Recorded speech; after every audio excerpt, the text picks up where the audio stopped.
Hey everybody, it's Romania Black, and we are on Demon Slayer Season 2, Episode 7. Episode 6 was really, really good! I loved Episode 6. It was just classic shonen, just the battle, the epic animation, the music, the action sequences. It was wonderfully animated. It was beautiful. There were surprises. Nezuko. It's Nezuko versus Daki right now because Tanjiro was out. Tengen and the others are on their way. I'm wondering if Zenitsu sees his beautiful Nezuko in danger, if he's going to spring into action or not. We don't know. The muzzle's off, so I'm like, is she going to talk? What's going to happen? Oh, I don't know. And Daki has gone through one transformation, but I don't know. I have my theories that she's going to be the mummy person that we saw in the OP, that's her true form of how far she's sunken down into becoming a demon. But I don't know. They could be another demon pop up at this point in the game to help Daki. That's what we don't know. We don't know if there's a mysterious shadowy demon with like mummy wraps that looks kind of gross that's in the OP, and it's either Daki herself or it is another demon that has come to help Daki. So I don't know how that's going to work. But this season has been really good. There was somebody on Patreon on the Discord that was asking, they dropped season 1. They're like, should I pick season 2 up? And honestly, it's kind of hard because I like this as much as season 1. I will say that for what I've seen so far, that the action and the pacing is a lot tighter in this season. Season 1 kind of goes through arcs, and the arcs have some downtime in between, and I could see a viewer if it's not as a consistent chug-along journey. It has some downtime in the first season. I liked it. I thought it was fine, but I could see how some people might think the pacing's a little off. With this season, since there's only 11 episodes, it's very concise, very tight, and it's just one arc that we're doing so far. It's just one arc over 7 episodes so far, and it's been very, very consistent and fast-paced and just quick. And again, Demon Slayer is one of those shows that if you don't like the humor, then you're probably not going to like the show, because the humor is a big part of it, and it's kind of an acquired taste. Somebody said, I saw on Twitter that there were influences with Demon Slayer, and the mangaka said that one influence was Bleach, the Gotai 13, the Hashira, you definitely see that. But another influence was JoJo's Bizarre Adventure, and I'm like, oh, that makes total sense, because the humor is very acquired, and I've only seen a fraction of JoJo's, but I understand that the humor is very acquired as well. So that makes sense. I was like, okay. So, and I think there was a few other manga titles that were influential, but the ones I remember were JoJo's and Bleach, and I was like, oh yeah, definitely see those. So yeah. Although Tanjiro is about as opposite Ichigo Kurosaki as you could get. But it's funny, Ichigo Kurosaki's English voice actor plays Ginyu in this, Giryu, so that's funny. That's a fun time. But anyway, I'm not going to waste any more time. Episode 6 left off on such a high note, and I'm just like, I'm so ready to see where this episode goes. And I just want our boy Tanjiro to be okay, because he was pretty much down and out last episode. I'm hoping Tengen and them get in there and scoop him on up. So we shall see, though. Let's go ahead and start, though, and not waste any more time. We're going to start episode 7 of Demon Slayer Season 2, and we're going to do that here in 3, 2, 1, and let's go.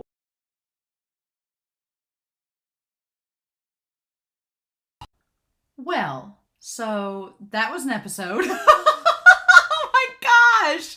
I think my jaw was on the floor for most of it, and I probably looked disgusted because I was like, what the hell? I had to stop the video after I got done recording, and I went and I was like, I just did Gyutaro voice actor. I was like, I didn't look up anything spoilery, so don't worry. But I was like, that voice sounds familiar, but I was like, where have I heard it from? So I pulled up the voice actor. His name's like Osaka. And I was like, where's this voice actor from? And the first thing that popped up was Attack on Titan. It's Marco. And I was like, Marco? But that's not what surprised me the most. I didn't even know this was the same voice actor as Marco from Attack on Titan. It's Sawamura from Ace of the Diamond. And Akashi from Haikyuu. The same voice actor plays Marco from Attack on Titan, Sawamura from Ace of the Diamond, Akashi from Haikyuu, and this monstrosity. I was like, oh, you can hear Sawamura the most.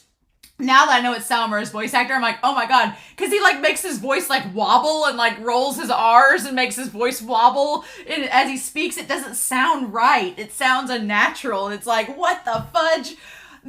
It's part of her. They're conjoined. They're joined together, these two demons.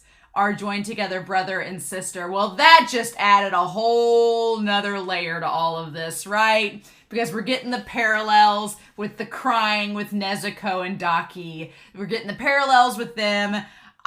This guy, Gyutaro, oh my god, he's frightful. He reminds me of Zenitsu. We'll talk about that. But, oh my god, this episode was just, it did not go the way I thought it was going to go. I was like, I came in here being like, okay, I was like, Nezuko's gonna battle with Daki, and then I was like, that's gonna happen, and then Tengen's gonna show up, along with Zenitsu and Inosuke, and I really thought that Daki was gonna get the better of Nezuko for a bit. Like, I thought Nezuko was gonna have her way, do really good, and then I thought Daki was gonna pick up the pace and get right back. Nope. Although we don't know if Gyutaro had came out, if that was gonna be any different. But yeah, no. So there's that. I thought Nezuko was gonna get in trouble, and then Zenitsu and then we're gonna come rescue her. Oh no, she did fine. She really didn't need anyone's help. She was doing good. But it was a good thing she was stopped, and we'll talk about that. And then I thought that Tanjiro was gonna get whisked away and healed somewhere, but no, he woke up because what I like about Demon Slayer and what it does is that there's this big connection between, there's a spirituality to Demon Slayer that's really cool. Naruto was another influence that I remember now. The mangaka for Demon Slayer said they were influenced by was Naruto. Naruto, Bleach, JoJo's Bizarre Adventure. But the character design for Gyutaro looks like something off of JoJo's. It's just so bizarre, and it's so skeletal and weird. It's not bandages from the OP, it's like literally a skeleton. Ugh. We'll talk about him. But yeah, and he's got all the birthmarks. We'll talk about that. But so I thought that, things were going to go a certain way, and they did not. But what I like that Demon Slayer does is there's a spirituality to Demon Slayer, where we saw this with the Spider arc. We've seen this with other demons when they die, that they get reunited with their former family members and they see themselves before they became a demon. And what this series has done that's really cool is that anytime Nezuko or Tanjiro has been in danger, their family members, like from beyond, from the afterlife, from heaven, have come, and they're like, hey, you need to, it's kind of like, usually in narratives when someone's about to die, they see the bright light and they see like a family member from the other side. It's kind of like that, only this time they're like, hey, go save your sibling, they're about to die. And it's like, oh, okay. And so I like that the siblings are like, Tanjiro, you've got to go save Nezuko. Because it wasn't the fact that he had to save her from getting hurt. No, Nezuko had everything under control as far as the fight went. It was that she was losing her humanity to the side of her becoming a demon. That's been the one thing. The man from the water tribe putting her in that like hypnosis state where she would think other humans were family, things like that. The demon side of her was starting to override that. Like, she almost attacked that woman because she just was so like fixated on the blood, transfixed by it. And so it was starting to override all of the firewalls, so to speak, that the water tribe guy had put on there. The water breather had put on there, that it was being overridden by the demon side of her. And so Tanjiro's siblings like, hey, you need to go stop her before she completely goes over. I say water tribe like it's Avatar. Y'all know, I mean the water breather. I always forget his name, the guy that's with Guryu. It's been a hot second since I've watched season 1. But I like that Tanjiro trying to bring her back. And I like that that Tengen was like, she's flashy. She's a flashy demon now. We didn't sign off on this. Again, subverting all my expectations. I thought when Tengen was going to fight Daki that it was going to be this big thing. And, I thought it was going to be this big, giant, flashy battle. He didn't even fight her. He decapitated her and was like, what's the deal with her? She's not anything special. But it's the two of them together. So it reminds me a little bit about the pair of siblings that were in the first arc of Demon Slayer Season 1 that had the ball and the arrows. It reminds me of them, only now it's sickles and ribbons. Reminds me of them, and reminds me of there's a connection between Tanjiro. I'm sure that some thematic element that's going to come out of this battle is Tanjiro talking to Daki and Gyutaro about being siblings. I'm sure there's going to be some conversation that comes out of that, or Tanjiro makes some observation about it, because it seems it's too on the nose in this episode that you have Daki and Nezuko both crying. It's a little on the nose for both of them, and their brothers come in to save them. Their brothers save both of them. They're a pair. It's like Tanjiro spent all of season 1 being like, you're not splitting Nezuko and I up. We're here together. We're in this together. We are gonna be together no matter what. Like, there's that. And it seems the same way with Daki and Gyutaro, that they're a pair. Literally, they're connected at the hip, it seems, as this pair of demons. And it's like, okay, all right. So there's that. But yeah, so let's talk about this episode. Oh my gosh. This episode just cranked up everything, and I kind of love it. You just go on such an emotional roller coaster in this episode. We're not even episode 8 yet. Episode 8 is next, and that's my rule of 8. That's gonna happen next week. I'm like, we're not even to my favorite episode yet. Oh my god. Also, the transformation with Nezuko is interesting with the vines and it being like the red and the green. I'm wondering if that has any ties to the plant or anything. It almost looks like, not wisteria, but it looks like it's just a vine, and I'm wondering if it will have any tie to Tamio, to whatever the spider lily that Muzan is looking for, if it's gonna have some connection to that, if that's gonna tie into it. I don't know, but that's interesting that she has the vines, and then there's the horn, which I'm assuming is just like a demon thing, that if we're gonna add something to Nezuko to make her look more demonic, that would be it. She doesn't talk in this episode at all, right? She doesn't even talk in I thought when she had the flashback of her mother singing, she would talk, but only the child version of her does. But man, so, God, the brother coming out of nowhere, I was not expecting that. I really thought that it was going to be like Daki's true form, which it kind of is. It kind of is her true form, just part of it. I didn't expect the brother angle, right? So that's curious, fun times. But yeah, transformation. It's that title works in a lot of senses. You have the transformation of the siblings coming out, finally appearing totally, and then you have Nezuko transforming more and more into a demon, which is quite scary. I think that if Tanjiro hadn't sung to her or tried to, what I like is that he couldn't really.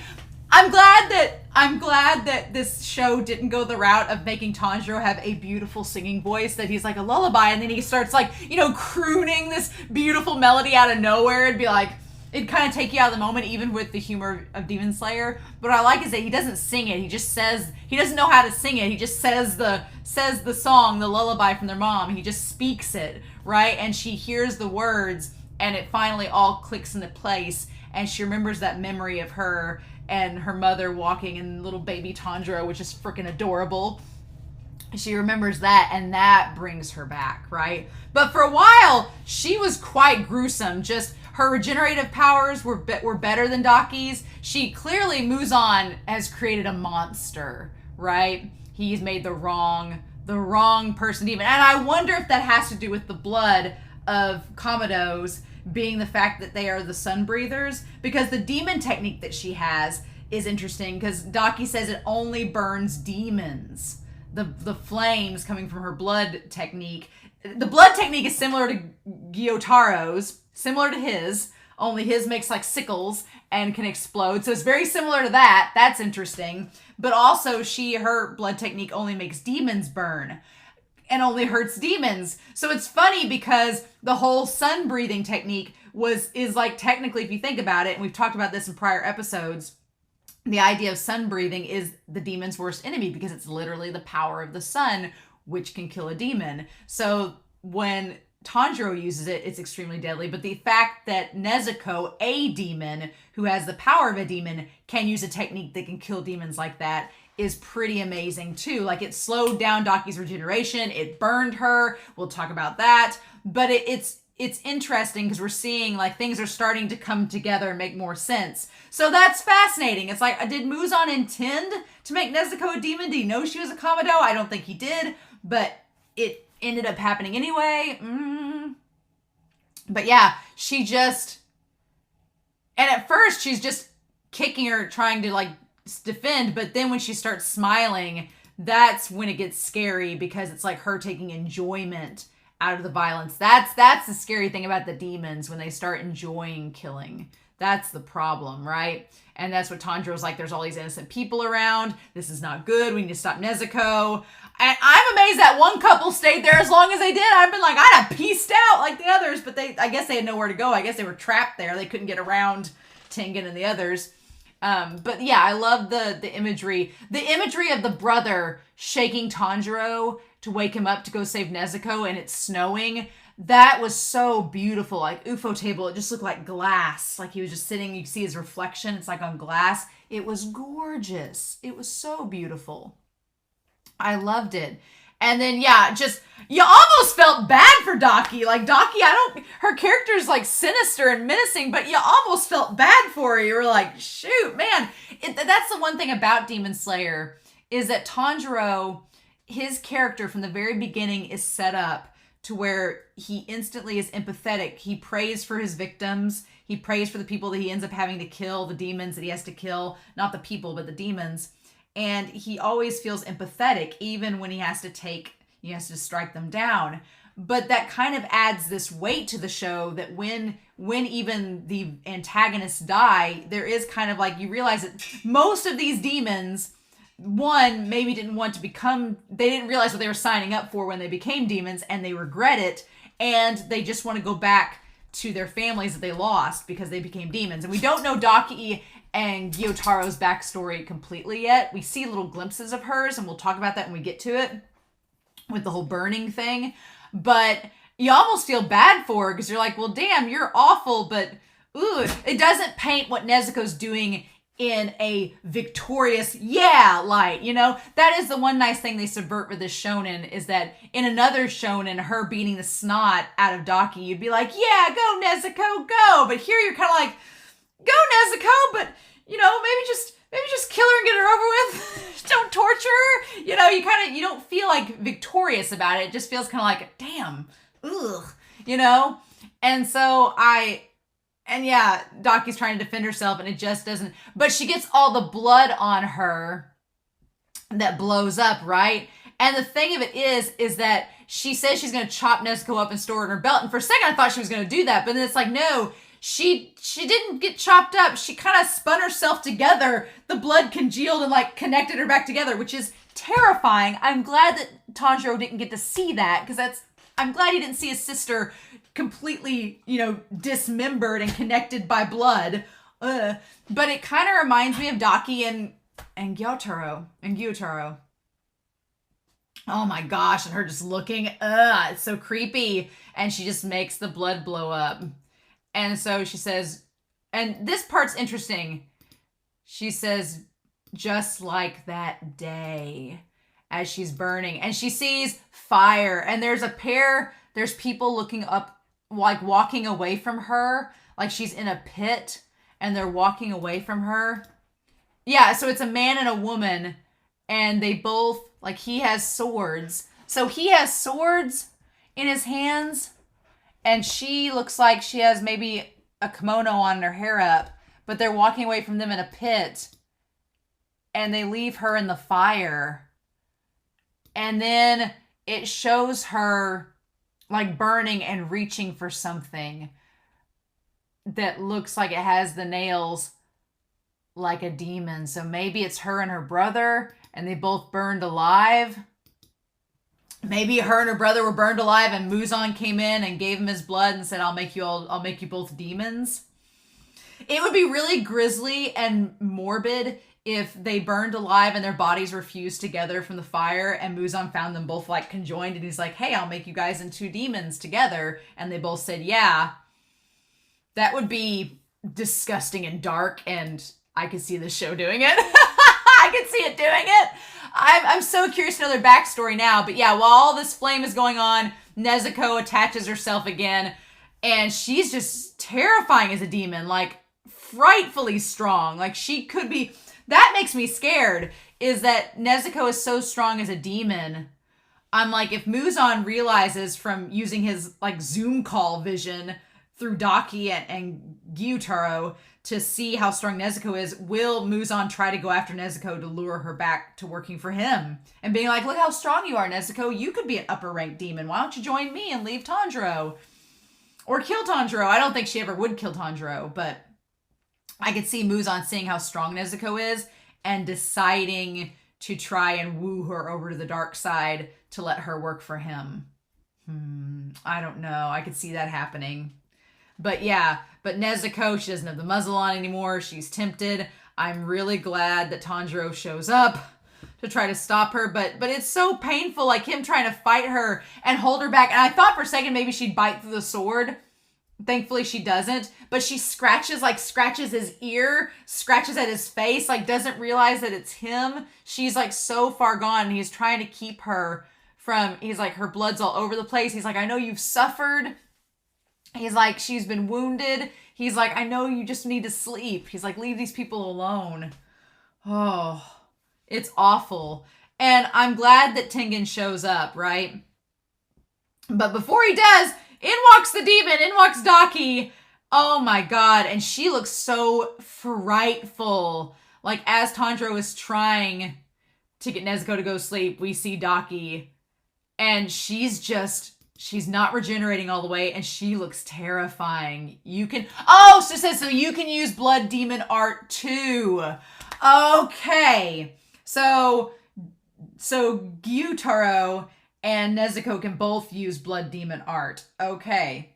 All right, but Daki cannot, right? Daki just has the ribbons, the sash. Okay. She looks terrifying with like her eyes and everything's not grown back and she can't fully regenerate. A bizarre blood demon art that only burns demons. Okay, so Gyutaro can use it to make the sickles and Nezuko can use it to burn demons. I love that she says, and like her eye twitches as she says, she's like, not only that, it's taking forever for me to heal. She's like, this irritates me like you wouldn't believe. Like you wouldn't believe. Oh, because all that's been Daki's thing is that she's always been vain and wanted to be presented as beautiful and she hates ugly things, which makes me believe that either whoever they were working for or whatever in the past threw them into the fire and it burned them and disfigured them and made her ugly and awful and disfigured. And so she doesn't ever want to view herself that way again. That's my thoughts on it anyway. And Tanjiro was like, shit. He's like, she's coming here. She's going to attack us. I'm trying to hold Nezuko back. There are people here that are in the way. He's like, I can't do it all. I'm just amazed that Tanjiro is up at this point, that he's conscious and able to hold back his sister, who's this insanely powerful demon. I'm amazed Tanjiro's able to do any of this. I really thought he was going to be knocked out for the majority of this episode. I was convinced he was going to be passed out the majority of the episode. Nope. That we can't have an episode without our main character, right? And so he's trying to think of what's going to happen. And the only thing saving him is that Daki's trying to figure out what to do. And she's still trying to heal, right? And I like these, like, I can't let her go. There's too big of a risk that bystanders are going to get hurt. And that's when Tengen shows up. I love it. And he slices the ribbons. And Daki's at the end of her rope. Like, at this point, Daki she is done. But she gets healed by the brother. So that's interesting. So the brother, even though they're conjoined, I think the brother is the main one. If you get rid of Gyutaro, you can get rid of her too. Because she seems connected to him. But I love that he doesn't even pay her any mind. He's like, hey. And looking down there, he's like, is this Nezuko Kamado? He's like, isn't this her? And he's just looking at her. He's like, I see. She's become a flashy demon. I didn't imagine this either. I never imagined Tengen being so freaking calm and just like, this is not good. We didn't sign up for this. I love this. Like, just the humor.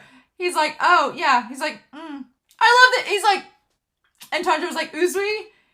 And I love that he gets mad. He's like, after all that grandstanding in front of the master, what's this sorry state? I love the animation style that's them being chibis again. And Chibi Nezuko's like vampire chomping on the sword. Uzui's like, what is this nonsense? He's like, no one ever told her to become a flashy demon. And Tanjiro's like, I don't know. And so then that's when Daki says, oh, you're a Hashira. Did you come to get me? And he's like, Shut up, I'm not talking to you! I didn't expect that either. I thought it was going to be this grand battle between Daki and Tengen. He doesn't even care about her. He's like, I'm not talking to you. Shut up. I've got things to deal with. Get lost. You're no upper rank demon. Since you're too weak. You're not the one I've been searching for. Oh. So. Oh my God. And that's when he had already beheaded her. So that's interesting. So I'm wondering if by the one I'm looking for means the one that he doesn't think she's the one that was strong enough to kidnap his wives, or if there was specifically another demon that he was looking for. And yeah, she just gets beheaded, but she doesn't die. That should have been red flag number 1, when she just sat there the whole time beheaded, and it's like, she didn't die, so shouldn't that be a sign something's up? And then Zenitsu, I like this little detail. We cut back to Inosuke and Zenitsu, and Inosuke's freaking out, but Zenitsu can hear. And when he hears the explosion, he knows where to go. So I love that. I love that he can kind of, now you could argue, did he hear Nezuko as the demon? And he's like, oh, she's this way and went that way, or what it is. But I love that Zenitsu is essentially sleepwalking. He's sleepwalking, but just following the sound that he can hear. I love that. I love that the thunder breathing is tied to sound. And of course, Inosuke's like, God of festivals, here I come. Oh my God. But yeah, she's not dead yet. Daki's still sitting there looking quite frightful. And Tengen's like, yeah, we need to take care of this. He's like, you need to take Nezuko out of here, get her to calm down, sing her a damn lullaby, and let me take care of everything. And everyone except this couple in the corner, I guess that woman's having a panic attack. So the guy's afraid to like try to make her move. But he's like, just be unflashy and sing her a lullaby.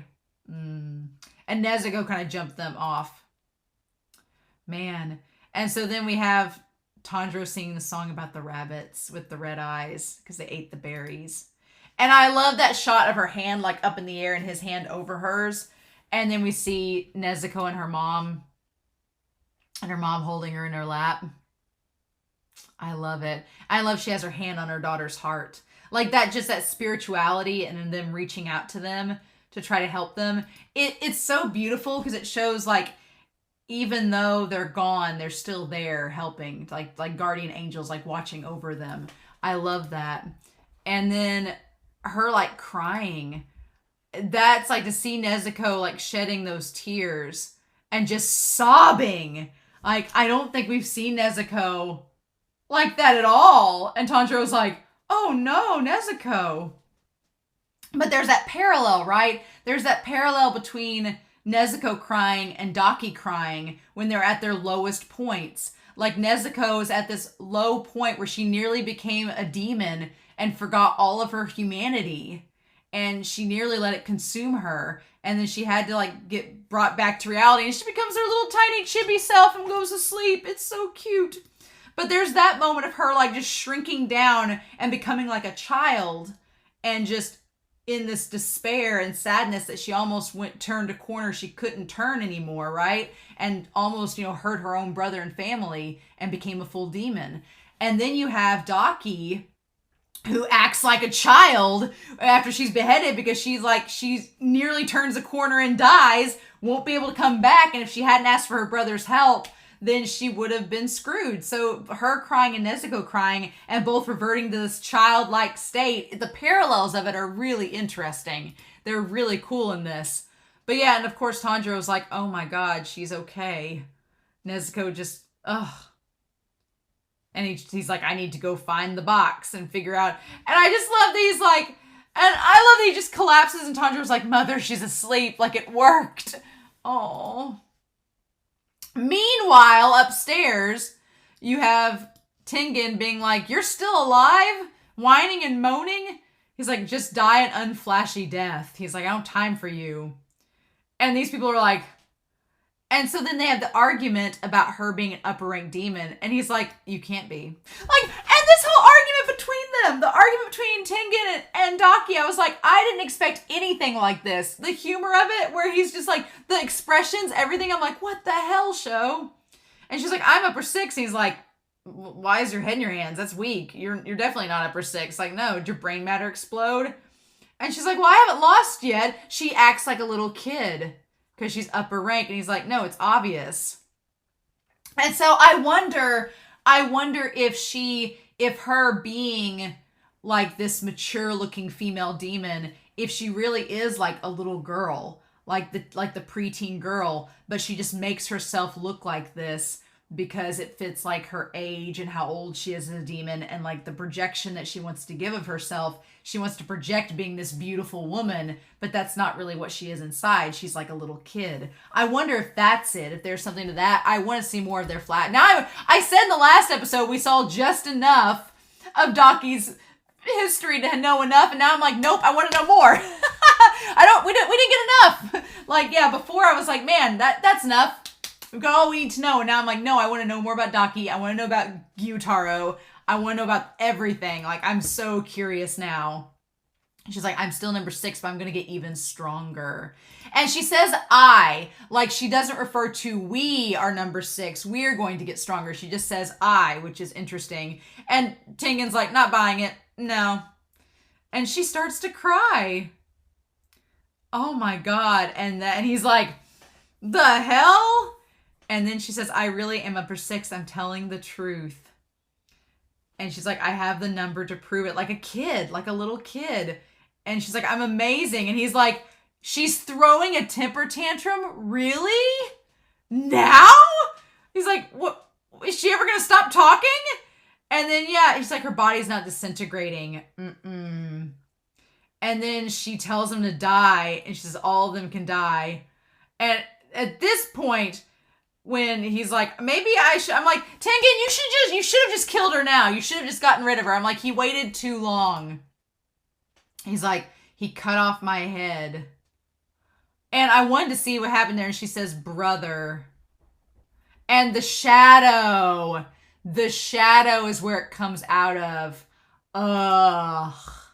Like just, and he's like, oh shit. And then it literally comes out of her back. Like, oh, ugh. Nope. Comes out from her back. And that's so disgusting.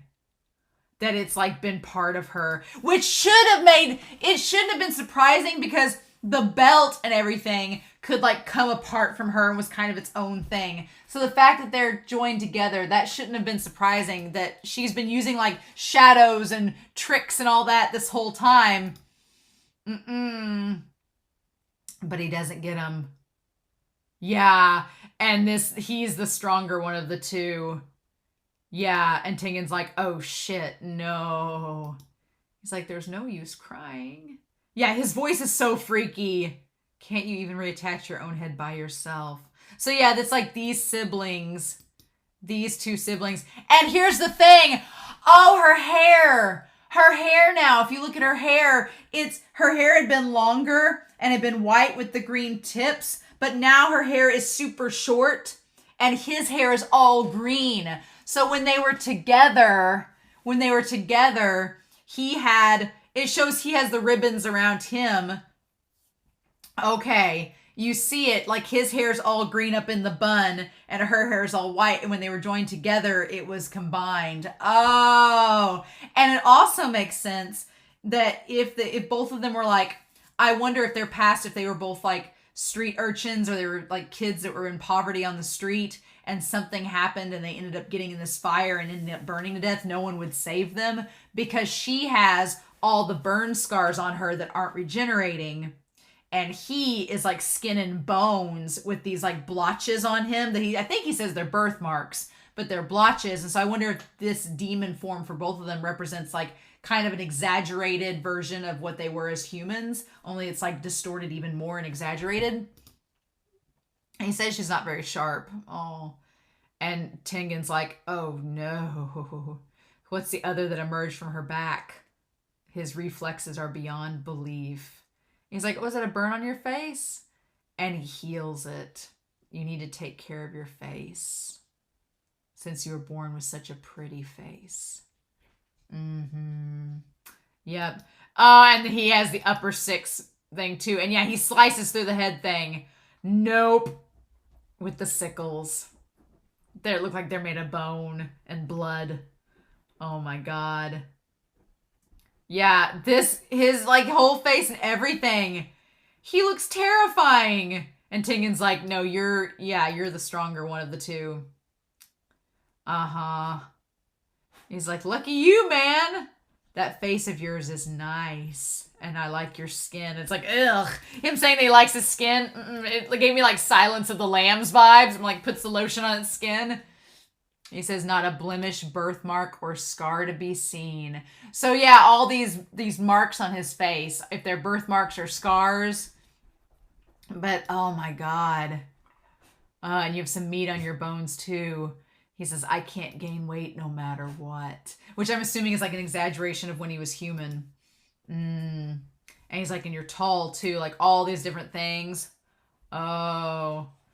And you must get a lot of attention with the ladies. That's what made me remind me of Zenitsu. Where he's like, I envy you. And he's like sitting there scratching his face up. I envy you. It reminds me of like the way he says it reminds me of Zenitsu. It's crazy. Yeah, and he's just like sitting there scratching himself. Won't you drop dead? Oh no. And his eyes being yellow. His character design is so freakish. Nope, like getting skinned alive. Oh my God. And then he heals himself instantly. And she tries to warn him. So apparently he's, even though he's been a part of her this whole time, she's telling him that there are more. So he wasn't able to see Tanjiro and the others. He doesn't know that there's more than just him there. So he must have been like deep in the recesses of her brain or something. I don't know, but he wasn't privy to what's going on. Huh. She's like, I've been toiling away, and yet I've been giving it all by myself. And yet everyone got my way and bullied me. Like, she's just acting like a child. I'm like, girl, not everybody's bullied you. You've killed everybody that we've seen so far, like, without hesitation. You've not been bullied. What the fudge? No. Like, I felt bad when Nezuko was kicking the snot out of her, but I'm like, girl, no. They ganged up on me and bullied me. And he's like, that's unforgivable for sure. So yeah, so he's like, he can't let his sister get bullied. Interesting. And he's just sitting there scratching at himself, and then he heals up like instantly. My sweet little sister was doing her best with what little brains she had. Oh my God. So I'll massacre everyone who had the nerve to bully her. Ugh. And Tengen's like, well, shit. Oh my gosh. The exact same damage you inflicted on me, too. Oh, yeah, so the way his body is, he's like, I can spin around. Okay. Yeah, like a dang boomerang or like a top. Gyutaro. Oh, my God. And the animation on him is terrifying.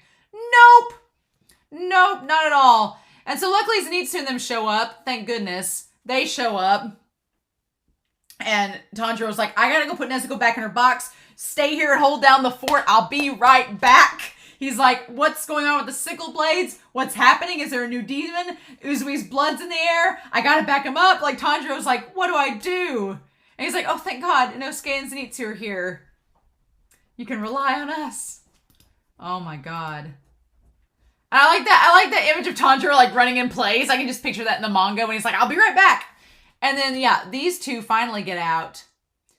He's like, how envious I am. You're a really good looking guy, aren't you? Ugh. Protecting those humans. Showing off. I envy you. Interesting. It's interesting because both Gyutaro and Daki have like envy and pride. They're both very envious. They're easily jealous of others. That's interesting. I want to see their backstories. I can't believe that earlier I was like, I'm good. I don't need to know their backstories. Now I'm like, no, give it to me. I really want to know. He's like, I bet their affection and gratitude extends no bounds. And Tengen's like, yeah, I'm a flashy, glamorous ladies man. That's a no-brainer. I just love that in the middle of this fight to the death, they both have time to like trade off insults to one another. He's like, I got 3 wives. Like, he's like, I'm kind of a big deal. Tengen's like, I'm kind of a big deal here. And I love the hesitation where Gyutaro's like, what? You have 3 wives? Like, again, just like Zenitsu. Did you just say you have 3 wives? Oh my God. He's like, are you kidding me? I hate him scratching him like that. Like, you just see like the blood and everything. That's unforgivable. Ugh. Oh my God. And he's the one that uses blood demon art. Ugh. That's so disgusting. And it works the same way that the belt does. She can use the fabric and it cuts and works in different waves, just like his blood art does. So I wonder if that's them together applying the same type of technique with it. Interesting. But yeah, he uses the explosion to try to cut some distance between them so he can go down to the first floor. And then he's like, run! Why are you still here, you two? And they're like, oh yeah. But then he tells them they're not getting away. And so he basically uses the sickles like a boomerang to go after him. Awesome. And Tengen's like, there's so many good shots in this episode. How am I going to pick a thumbnail? There's like eight different ones I've already seen that I'm like, but all of these look good. Oh my God. Those siblings. The sister didn't die even after she was decapitated. No. And he's like, that should have happened. So he's like, can I destroy them both if I behead the brother instead? Or does it need to be both of them? Are they the same unit? He's like, do I have to do both at the same time? And so he's like, let me get some space. I love that he uses the sound to figure out that everybody upstairs is left. So, and I love that he uses the blades to kick the bomb up. That's great too. That's another awesome shot. Oh, all of these, there's just too much that's good. Zenitsu's still asleep even after getting blown away. And then they manage to protect themselves in the cluster of ribbons. And poor Tengen, his hair is like starting to come down all over him. Like, ugh. This is not going to be a walk in the park. No, I don't think so. Yep, he's like, the thing about us is that we're two people in one. Yep. They're together, brother and sister. So interesting. Yeah, it's definitely like a play on Tanjiro and Nezuko as demons, but the connections between Nezuko and Daki are interesting. And the connections between... we don't know the connections, if there are any, between Gyutaro and Tanjiro yet. That's going to be interesting. But he's frightful, and I can't believe he has Sawamura's voice actor. That's great! Now that's all I'm going to be able to think. That's all I'm going to think about. It's great. And Akashi and Marco. God, what range that voice actor has. What range, indeed. So I don't know. I really thought going into this that we were going to have this big epic battle between Daki and Tengen, and we kind of do, but all the insults, the conversations, the humor that they threw in this episode, the emotion between Tanjiro trying to rescue Nezuko and keep her from becoming a full demon, and by full demon I mean losing all of her humanity, everything that makes her human. The love for her family is the only thing, like, hold that thread keeping her from being a complete demon under Muzan's control and not having that spark of humanity still within her. But so Nezuko's out of commission, I'm sure, for the rest of the season, and Inosuke and Zenitsu and Tanjiro are all pretty much together now. How that's gonna play out, we have 8, 9, 10, we have 4 episodes left, and next week is the rule of 8.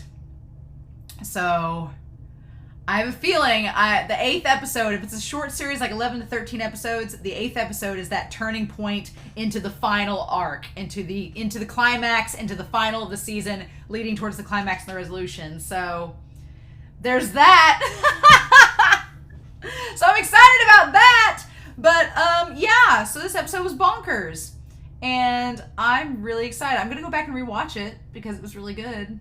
So I'm very curious to know your thoughts down below, what you all thought of the episode, but it's going to be hard not to binge, y'all. I'm just going to say that. So in the meantime, I hope you all have a wonderful week. Please stay safe, take care, and yeah, I will be back very soon with episode 8 of Demon Slayer Season 2. Bye.